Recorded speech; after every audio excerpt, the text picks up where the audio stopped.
avons parlé dernièrement avec le pasteur Mbota, évangéliste. Vous avez dit que vous devriez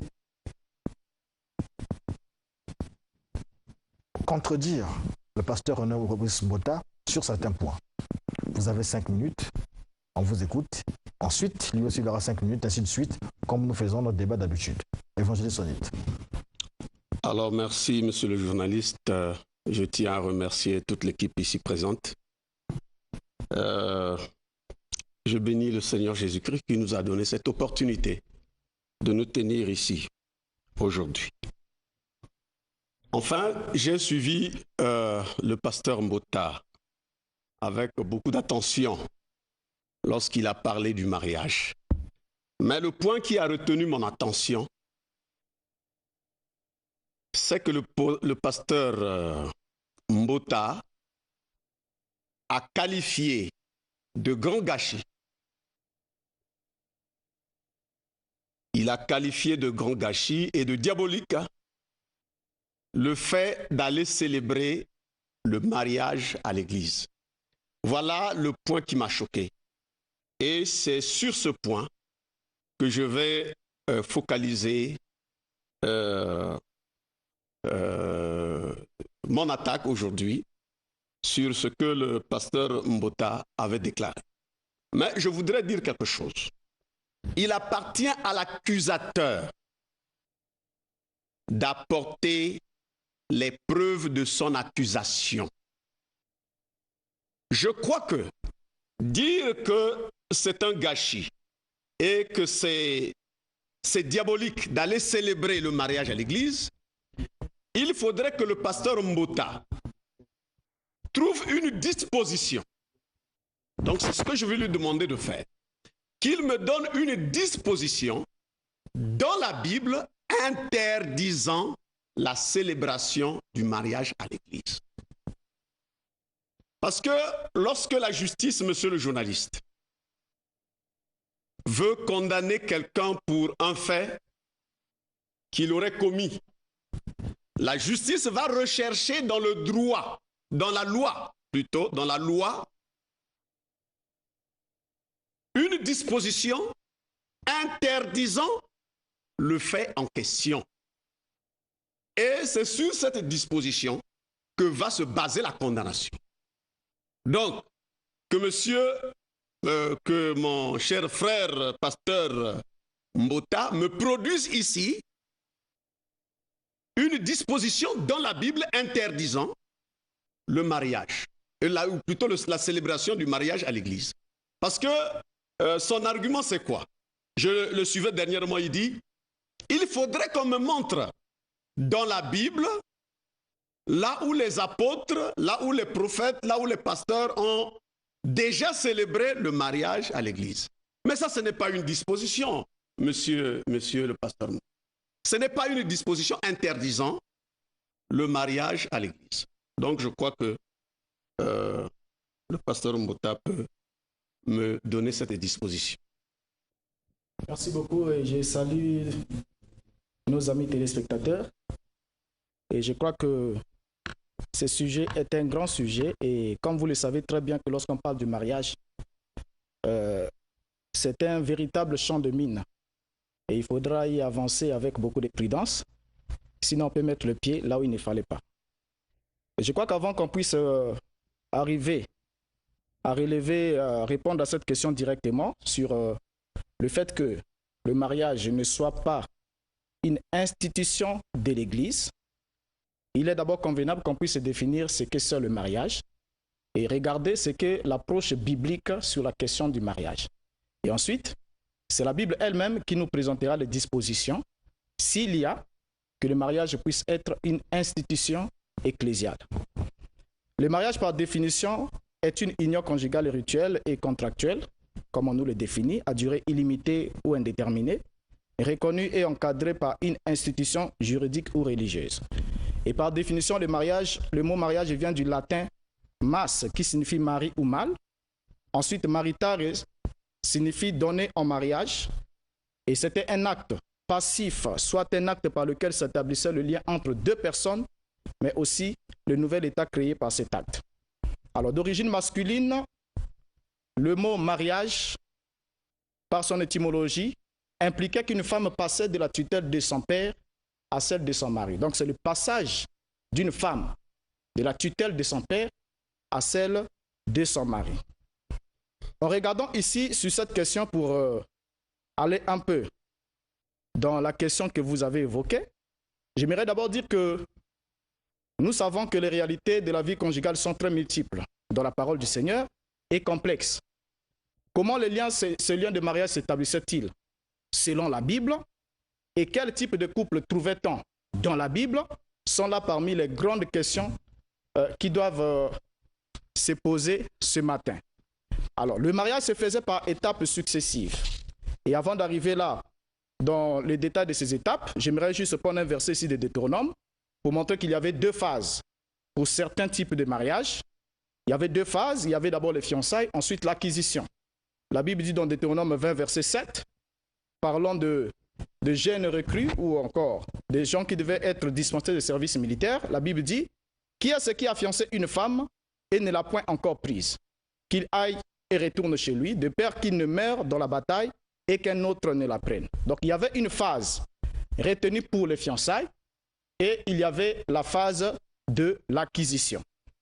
Alors, en regardant maintenant ici dans la Bible, ce qui emmène le mariage à l'église en fait une institution religieuse, se base sur le verset de Genèse 2, 24, où la Bible dit « L'homme quittera son père, c'est pourquoi l'homme quittera son père et sa mère et s'attachera à sa femme, et les deux deviendront une seule chair. » Mais j'aimerais rappeler ici aux téléspectateurs et à mon ami, l'évangéliste qui est là devant moi, que le Messie, le Christ qui a lu ce verset biblique de Genèse 2, 24, avant vous et moi, n'a jamais célébré un mariage au temple de son vivant et n'a non plus adjoint ses disciples à officier de mariage. Il n'y a pas une instruction biblique où il a instruit les disciples à officier les mariages. Alors, ceux qui disent qu'il faut inviter Jésus aux noces ne savent pas que Jésus, lorsqu'il fut invité aux noces de Cana, il n'avait pas célébré le mariage. Il n'était pas invité pour célébrer le mariage. Et en plus, le noces de Cana n'a jamais eu lieu dans un temple. Il n'a jamais eu lieu non plus dans une synagogue. Alors, la question ici que j'aimerais vous retourner, lorsque vous célébrez le mariage à l'église, vous imitez qui? Parce que le Christ en partant dit, enseignez-les à observer tout ce que je vous ai prescrit. Et lorsqu'on regarde dans les enseignements de Christ, on ne voit pas Christ faire allusion à la célébration des mariages, une cérémonie de célébration du mariage. Et lorsqu'on regarde les apôtres, on ne voit pas non plus un seul apôtre célébrer un mariage. Mais plutôt lorsque Paul parle du mariage, il dit, celui qui marie sa fille fait bien, et celui qui ne marie pas sa fille fait mieux. Donc on comprend par le dire de Paul que la responsabilité de marier une fille revient strictement aux parents. Alors donc je suis ici ce matin pour dire que les pasteurs confondent les choses. Car la tâche de bénir les mariages est parentale et jamais pastorale. Le seul fait qu'Élohim agit plutôt en harmonie avec la décision des parents sur la question du mariage. Merci, monsieur le pasteur, mais vous n'avez pas répondu à ma question. J'ai dit, produisez-moi une disposition dans la Bible interdisant le mariage. Le créateur du mariage, celui qui a institué le mariage, c'est Dieu. Et Dieu,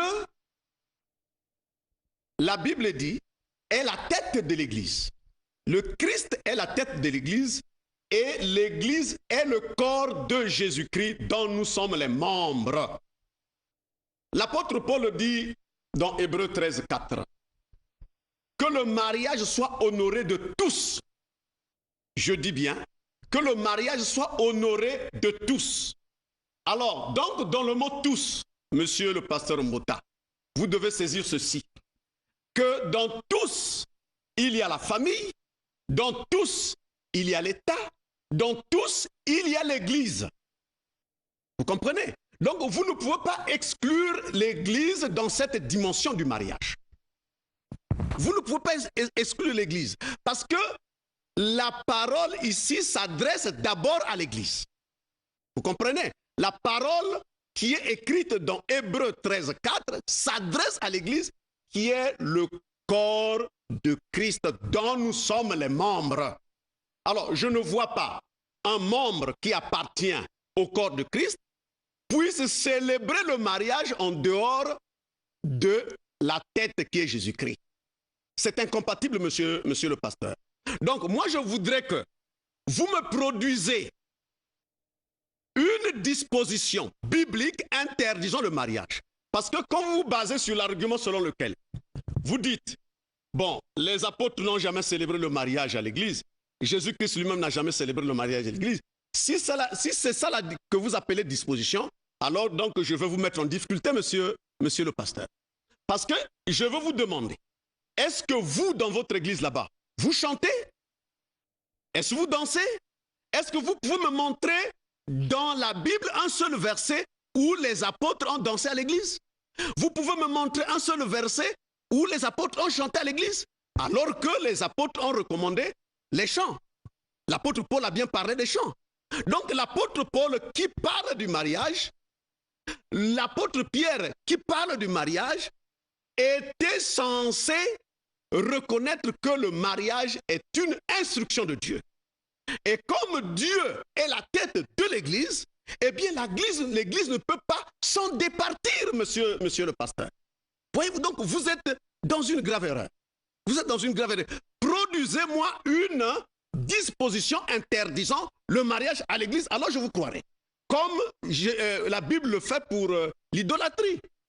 Comme la Bible le fait pour certains d'autres sujets que nous pouvons bien évoquer ici. Donc, produisez-moi une disposition qui interdit le mariage à l'église et je vous croirai. Parce que votre argumentation ne repose pas sur une interdiction. Mais vous vous basez sur les faits tout simplement parce que Jésus-Christ n'a jamais célébré le mariage à l'église, les apôtres n'ont jamais célébré. Donc, on ne peut pas célébrer. Mais ça, c'est une façon, je pourrais même dire, une façon très diminuée. Hein? Une façon très diminuée, une façon très démissionnaire de voir les choses de la Bible. Ok, je crois que dans votre insistance, puisque nous sommes toujours là sur cette question du débat, il n'est pas ici question de montrer une écriture nette qui dit que le mariage ne doit pas être célébré à l'église. Mais il est ici question de définir la notion du mariage et de voir comment elle se pratiquait au temps biblique. Et ici, je vous ai cité un verset de l'apôtre Paul qui dit « Celui qui marie sa fille fait bien, celui qui ne la marie pas fait mieux ». J'aimerais encore, pour ne pas être trop direct, puisque votre question recevra sa réponse au fur et à mesure que nous avançons. Vous avez dit que je n'ai pas répondu à la question. Je développe encore mon argumentaire. J'ai posé la question de savoir les hommes qui bénissent le mariage alors qu'ils n'ont aucun lien de parenté avec la femme, le font en imitant quel sacrificateur, quel apôtre biblique. Parce que le mariage a bien existé avant l'établissement de l'Église. Le mariage a bien existé dans toutes les sociétés parmi les hommes. Et dans aucun verset biblique, ça c'est un défi que je vous relance, dans aucun verset biblique, on a vu un prophète officier la cérémonie des mariages. On n'a pas vu un sacrificateur officier la cérémonie des mariages. On n'a pas vu un apôtre officier la cérémonie des mariages. Or, la Bible dit que nous devons imiter la foi de ceux qui nous ont précédés. Leurs actes, en toutes choses, doivent être nos modèles de référence. Mais quand on regarde ici dans la Bible, on se rend bel et bien compte que le mariage était une affaire entièrement parentale. Entièrement parentale. Et n'engageait en aucun cas la religion, sauf si il y avait débordement.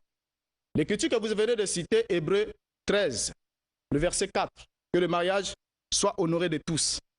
Ici, j'aimerais vous rappeler que tous n'est pas mis pour toute l'humanité, pour tout le monde. Tous ici est mis pour les couples qui s'engagent dans le mariage. Ce sont ceux qui s'engagent dans ces liens-là de mariage qui doivent honorer le mariage. Regardez bien ce que dit ce verset. Que le mariage soit honoré de tous et les lits conjugales exemptés de souillure. Donc là, on est clair. C'est ceux qui entrent dans cette union conjugale qui doivent honorer le mariage. Et la Bible continue en disant, car Dieu jugera les impudiques et les adultères. Et j'aimerais vous rappeler en passant, avant qu'on puisse rentrer dans les détails de ces deux péchés, que l'impudicité, tout comme l'adultère, sont des actes, des vices qui sont commis que dans le lit conjugal. Donc s'il n'y a pas eu mariage, on ne peut pas parler de l'impudicité. On ne peut pas parler non plus de l'adultère. Et ce sont des mots qui sont même définis à tort. Même dans notre thème, je crois que la fornication doit être un peu développée aussi, puis c'est là où il est traduit par impudicité.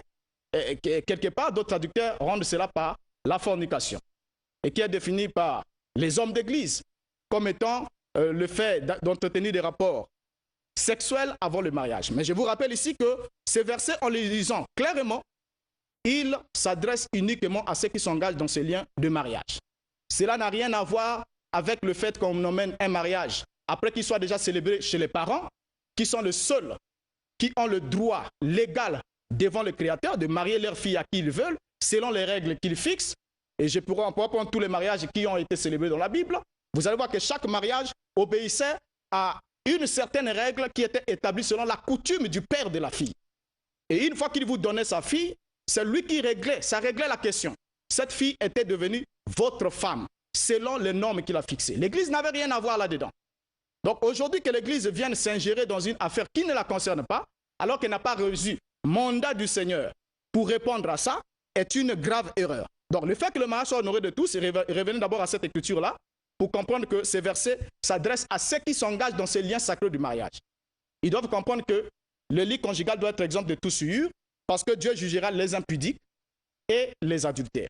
Donc, les gens qui bénissent le mariage, comme je l'ai dit que je suis ici ce matin pour dire aux pasteurs qui confondent les choses, car la tâche de bénir le mariage est entièrement parentale. Je peux vous donner plusieurs exemples.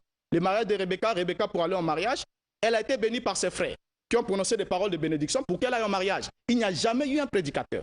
Donc tous les mariages célébrés dans la Bible, pas de sacrificateurs, pas de prédicateurs, pas d'offrande de sacrifice ni de culte. C'était une affaire simple. Et on pourra prendre le détail ici de voir comment les fiançailles s'organisaient jusqu'à ce qu'on arrive au contrat du mariage. Le pasteur Mbota a une vision mécanique des Écritures de Dieu. Je voudrais apprendre au pasteur Mbota que la Bible ne se comprend pas de cette manière. La Bible se comprend de la manière suivante. Il faut lire la Bible dans les actes et dans la parole. Il y a un enseignement lorsque nous lisons les actes des prophètes, les actes des apôtres, les actes de Jésus-Christ. Il y a un enseignement que nous devons tirer. Alors, si nous ne sommes pas enseignés par les actes qu'ont posés nos prédécesseurs dans la foi, nous devons au moins être enseignés par leurs paroles, ce qu'ils ont dit. Puisque tu dis que le mariage n'a rien à voir avec l'Église, alors pourquoi l'apôtre Paul en parle? C'est ça le drame, monsieur le pasteur. Pourquoi les apôtres en parlent ici? Puisque les apôtres sont dirigeants des églises, de l'église corps du Christ. Alors pourquoi les apôtres en parlent si le mariage n'est pas l'affaire de l'église? Je vous dis que celui qui a institué le mariage, c'est Dieu. Et Dieu est la tête de l'église. L'église est le corps de Christ, dont nous sommes les membres. Peux-tu penser un seul instant que ma main ici puisse faire une action qui soit en dehors de mon corps? Comment le chrétien peut entreprendre une action d'une aussi grande envergure comme le mariage et qu'il aille le célébrer en dehors de l'église? C'est être en désaccord avec la parole. Alors, voilà pourquoi je vais vous citer une écriture dans Colossiens chapitre 3 verset 17. Il est écrit: quoi que vous fassiez en acte ou en parole, faites tout au nom de Jésus. Puisque tu as dit tous, tous ici, lorsqu'on parle de Hébreux 13, 4, tous ici ne concernent donc les deux conjoints. Mais vous êtes en erreur, monsieur le pasteur. Vous êtes en erreur. Que le mariage soit honoré de tous. Donc vous voulez soustraire l'État aussi au mariage, puisque la Bible reconnaît l'État. Vous voulez donc soustraire, vous voulez donc écarter l'État et l'Église du mariage. Mais quand vous parlez de Genèse 24, certainement que c'est l'écriture à laquelle vous faites allusion, puisque Abraham a envoyé son serviteur pour aller chercher une femme à son fils Isaac. Mais n'oubliez pas que celui qui était envoyé, c'était un serviteur de Dieu. Il a été enseigné à la mamelle d'Abraham, ce serviteur-là. Donc vous confondez les choses. Abraham n'était pas que membre de la famille de Rebecca, mais Abraham était serviteur de Dieu. Abraham était serviteur de Dieu. Donc vous êtes totalement dans la confusion. Moi, je voudrais que vous me produisiez une disposition interdisant le mariage. Produisez-moi une disposition interdisant le mariage, comme ça, je vous donnerai raison. Mais aussi longtemps que vous allez patauger dans les termes, dans les raisons qui n'ont pas de fondement, je ne vous croirai pas. Et je demanderai à tout enfant de Dieu, épris de justice et de sainteté, de ne pas vous croire. Parce que vous êtes un déstabilisateur. Vous voulez jeter un chaos dans la famille, dans le mariage. Parce que le mariage, c'est la cellule de base de la société. Si l'Église ne s'ingère pas, mais le chaos va s'installer, monsieur le pasteur. C'est ça que vous enseignez à l'Église. Je suis triste, je suis désolé. Merci beaucoup. Et je crois que c'est un partage, ce n'est pas une bataille humaine. Non, mais ce n'est pas une bataille humaine. Ce n'est pas une bataille. C'est le conflit entre l'esprit de l'erreur et celui de la vérité. Je crois que vous êtes d'avis avec moi que l'apôtre Paul dit, si quelqu'un vous enseigne un autre évangile que celui que nous vous avons enseigné, qu'il soit anathème. Et tout ce que nous devons faire doit avoir des références scripturaires. Si l'Église n'a pas commencé à exister aujourd'hui, elle a existé depuis les temps bibliques, et les actes des apôtres retracent comment l'Église était organisée dans tous les détails, dans les cérémonies, dans les baptêmes. Si par exemple aujourd'hui nous allons baptiser les gens, c'est parce que la Bible a institué qu'on doit baptiser les gens.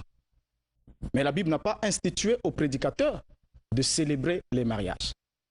Alors, je vous renvoie à cette même question. Lorsque vous la posez, vous me demandez quelle est la disposition biblique qui interdit la célébration du mariage. Je vous renvoie à celle de savoir sous quel mandat, sous quelle instruction biblique, vous les prédicateurs, vous imposez les mains aux mariés, vous officiez les cérémonies de mariage. Et j'aimerais rappeler ici que lorsque vous parlez que quoi que nous fassions, nous devons le faire au nom du Seigneur. Et que cela donne alors par ce verset le droit pour que vous puissiez vivre légalement devant Dieu. Avec une femme, il faudra qu'un pasteur vienne imposer les mains sur vous au cours d'une cérémonie pour que votre union soit reconnue devant le Seigneur que vous êtes réellement mariés. C'est archi faux. Parce que cela ne s'est jamais fait au temps de la Bible. Même des siècles plus tard, ça n'a jamais été fait. Interrogez l'histoire, je peux vous lire ici les références. Quand vous parlez du mariage à l'état civil, vous devez comprendre que le premier à instituer le mariage à l'état civil, c'était l'empereur Constantin. Interrogez l'histoire. C'était pour protéger les sujets romains, puisqu'il y avait certains problèmes de discrimination autour de la femme, auprès de la femme et tout. Il fallait mettre de l'ordre sur ça. Il a institué le mariage à l'état civil. Et c'est une reconnaissance civile envers l'État. Ça, je ne suis pas contre ça. Je ne suis pas contre le fait qu'on aille à l'état civil pour se marier. Mais j'aimerais vous rappeler ici en passant que lorsque vous allez célébrer ces 10 mariages à l'état civil, j'ai assisté aux scènes les plus horribles. Chaque Congolais qui se marie ici à l'état civil est un menteur. Je peux supporter ça au moins pour les parents des femmes qui sont des païens. Mais lorsque l'officier de l'état civil pose la question, il dit « Combien avez-vous reçu de la dot ?» Est-ce que vous avez reçu 50 000 selon le code qui régit la loi congolaise en matière de mariage? Le code de famille, c'est 50 000 francs, CFA. Mais ce n'est pas ce qui est demandé. Et quand l'officier de l'état civil demande, il dit, est-ce que vous avez reçu 50 000 francs CFA en espèces, en matière de dot? Vous dites oui, vous attestez. Vous mentez à l'État. C'est un mensonge national. Donc, vous n'avez pas de respect pour l'officier de l'État qui est là. Mais alors que la Bible dit, vous devez vous soumettre aux autorités qui dirigent l'État. Et on dit ça en souriant, en riant. Même l'officier de l'état civil qui est là sait que c'est un mensonge. Donc tout le monde rit dans la salle, c'est un mensonge, on se moque de tout le monde. Mais c'est écrit dans le texte. Obéissez aux autorités qui dirigent l'État. Mais si vous voulez emmener un mariage à l'état civil, prenez 50 000 francs pour la dot. Si vous allez là-bas à l'état civil, dites la vérité. qu'on supporte ça pour les gens qui ne sont pas affranchis par la vérité de la parole, mais que des pasteurs, j'ai même vu des pasteurs ou des prédicateurs qui ont marié leur fille. Accepter qu'ils ont reçu 50 000 francs, juste 50 000 francs pour la dot. Alors qu'on peut voir un mariage pompeux qui a fait faire des dépenses colossales aux gens pour rien.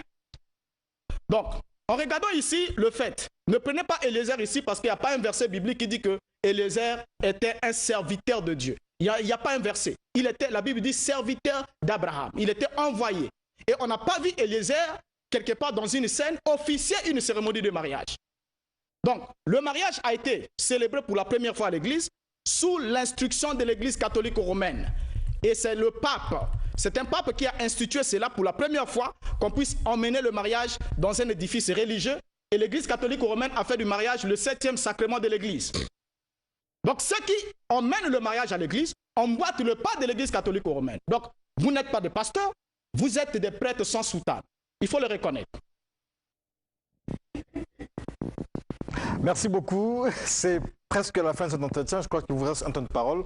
Le temps pour moi de poser des questions à vous deux, des questions de téléspectateurs. Pasteur Mbota, il y a des téléspectateurs, plus que j'ai ici, je lis des messages avec mon téléphone, qui demandent, pour vous, le mariage pour des chrétiens, quel est le modèle de mariage pour un chrétien? Pour des chrétiens. Le mariage vous avez 2 minutes. D'accord. Le mariage pour le chrétien, comme pour le non-chrétien, n'a qu'une seule forme. C'est conformer aux exigences parentales et selon la coutume de cette famille. Ce sont les parents qui sont libres de vous donner leur fille en vous demandant un certain nombre d'exigences. Il y a tous les versets bibliques là-dessus. Ils peuvent vous dire, prenez notre fille, allez vivre avec elle pendant 5 ans. La 5e année, revenez nous voir avec tant de cabris, tant de bœufs. Cette femme est la vôtre devant le ciel et la terre. C'est votre femme. Vous n'avez pas besoin de l'emmener à l'église. Donc, ils peuvent vous dire, travaillez chez moi comme le cas de Jacob pendant 7 ans et le salaire de 7 ans passera comme dot. Et après les 7 ans, je vous donne la fille. Vous vous soumettez à cette exigence, c'est votre femme. Ils peuvent vous dire, prenez, comme le cas de Jacob, on lui a donné Rebecca, on dit, prenez cette fille, plutôt Rachel, et travaillez encore pendant 7 ans. Donc, Jacob a même acquis Rachel avant même de commencer à faire le 2e septennat. Il allait avec Rachel, ça n'a jamais été un péché. Donc, c'était le norme établi par le parent. Si le parent d'une fille vous dit, vous voulez de ma fille, mais avant de l'emmener chez vous, ou que vous soyez ensemble, j'aimerais que vous puissiez satisfaire à telle exigence. Du moment où vous allez prendre la fille par la force pour l'emmener, vous offrez les lois divines. C'était le cas de Joseph et de Marie? Le cas de Joseph et Marie, ils étaient fiancés, mais ils n'avaient pas encore vécu ensemble parce qu'il y avait une période qui séparait les fiançailles avec l'acquisition de la femme. Ils habitaient bien ensemble? Ils n'habitaient pas encore ensemble. Lorsqu'elle est tombée enceinte. Lorsqu'elle est tombée enceinte? Voilà. Ils habitaient ensemble? Ils n'habitaient pas encore ensemble. Ah d'accord, ok, c'est vous qui le dites. C'est ce que la Bible dit. Évangéliste Sonite, pour vous, le mariage chrétien, comment le modèle du mariage chrétien? Le modèle du mariage chrétien, c'est Hébreux 13:4. Ça dit quoi? Que le mariage soit honoré de tous. Donc, que le mariage soit honoré de la famille, des deux familles, donc de la famille de la femme, de la famille du mari. Que le mariage soit honoré par l'État au travers l'officier de l'État civil qui est le maire. Que le mariage soit honoré à l'Église. C'est ça la disposition de la Bible. C'est ça la volonté de Dieu pour le mariage. Alors tout celui qui enfreint à la volonté de Dieu peut être considéré comme un publicain et un païen. Et je réitère mon appel vis-à-vis de ceux qui nous entendent, de ne pas considérer les propos du pasteur Mbota comme étant venus de Dieu. Ces propos sont diaboliques, ces propos ne sont pas considérés parmi les enfants de Dieu. Mais il y a un exercice que je vais donner au pasteur Mbota. Vous savez, oui, d'accord. Le monde est en proie au péché. Allez prêcher ces femmes qui sont dénudées dans la rue. C'est ça le devoir que Dieu nous donne. Allez prêcher les images qui sont aujourd'hui dans les églises. Les pasteurs ont mis les images dans les églises. C'est ça, les péchés qu'ils font condamner. Mais il ne faut pas condamner la volonté de Dieu. Se marier à l'église, c'est la volonté de Dieu. L'église, le pasteur ne marie pas les conjoints. Le pasteur, il est là pour bénir, il est là pour prononcer la parole de bénédiction sur les maris. D'accord. Alors, pasteur, Vous êtes gravement en erreur. Monsieur l'évangéliste, deuxième question, la même que celle posée, la même que comme posée au pasteur René Boris Mbota. Joseph et Marie, ils ont vécu ensemble sans mariage. Est-ce que, c'est-à-dire que sans se marier réellement, ils étaient fiancés, mais cet enfant, est-ce que ça c'est ce type de modèle mariage? Non. Dire qu'ils ont vécu ensemble sans mariage. Vous savez que la Bible est essentiellement spirituelle. La parole de Dieu nous a été donnée pour que nous soyons sauvés. C'est l'âme qui est sauvée. Donc les questions qui regardent la chair, les questions qui regardent un peu l'organisation familiale ne sont pas véritablement détaillées dans la Bible. Marie et Joseph ne sont pas là à l'église, ils ne sont pas là à l'état civil. Non, je peux dire que Marie et Joseph s'étaient mariés selon la volonté de Dieu. Donc ils avaient contracté leur mariage en bonne et due forme vis-à-vis des deux familles. Marie et Joseph se sont mariés par rapport à la volonté de Dieu devant l'assemblée des saints. Ça ne pouvait qu'être ainsi parce que c'est des modèles de la foi et ils ne pouvaient pas mettre en bavure leur lien. Dernière question, c'est un aspect de ce débat. Certainement, on va continuer avec dimanche prochain. Si l'évangile Sony vient à temps, mais s'il ne vient pas à temps, il sera annulé. Vous pensez quoi de la fornication en une minute? Pour vous, la fornication, c'est quoi? Est-ce que c'est le fait d'avoir des rapports sexuels hors mariage, sans se marier? Non, la fornication est définie aussi comme l'impudicité. C'est un mot qui vient du latin fornicatio et du grec porneia, qui est défini comme étant des rapports sexuels non autorisés par la loi. Donc, parmi ces rapports sexuels non autorisés, il y a Lévitique chapitre 18 qui les énumère. Vous avez l'inceste, vous avez l'homosexualité, vous avez le fait de coucher avec les animaux. Et ensuite, à côté de l'adultère. Voilà ce que la Bible dit. C'est ce que vous considérez comme fornication. C'est ce que la Bible considère comme étant l'impudicité pour la fornication, la souillure. Pour vous, on peut, sans dot, sans état civil, sans bénédiction nuptiale, on peut avoir rapport sexuel. Bon, pour répondre à cette question, je crois que ça demandera beaucoup de détails. Non, juste une réponse là. Une réponse. Oui ou non? Les réponses sont bibliques. Oui ou non? Non, les réponses sont bibliques. Vous nous dites oui ou non, nous c'est le temps là, oui ou non? Oui, les réponses sont bibliques, c'est comme je vous ai dit. C'est oui ou non? Oui. D'accord, merci. Est-ce que vous partagez le même avis? Bon, la fornication est un péché. La fornication est un péché comme l'adultère, comme la débauche. Est-ce que la fornication, c'est le fait d'avoir des rapports sexuels sans se marier? Exactement. Mais c'est opposé à l'adultère. L'adultère, c'est lorsque un des conjoints sort du mariage pour aller s'accomplir. On revient sur cette question. Le dimanche voilà, prochain, on va se saluer. On va se saluer. Dimanche prochain, si évidemment vous arrivez à temps, évangéliste, on va se saluer. Les téléphones sonnent, voilà. C'était le face-à-face autour du mariage. Nous continuons dimanche prochain, certainement, autour de la fornication et d'autres aspects qui concernent le mariage. Merci, évangéliste Sonite. Merci, pasteur René Boris Mbota. C'est bizarre, vous avez la même Bible, vous dites des choses différentes. Il n'a pas cité la Bible.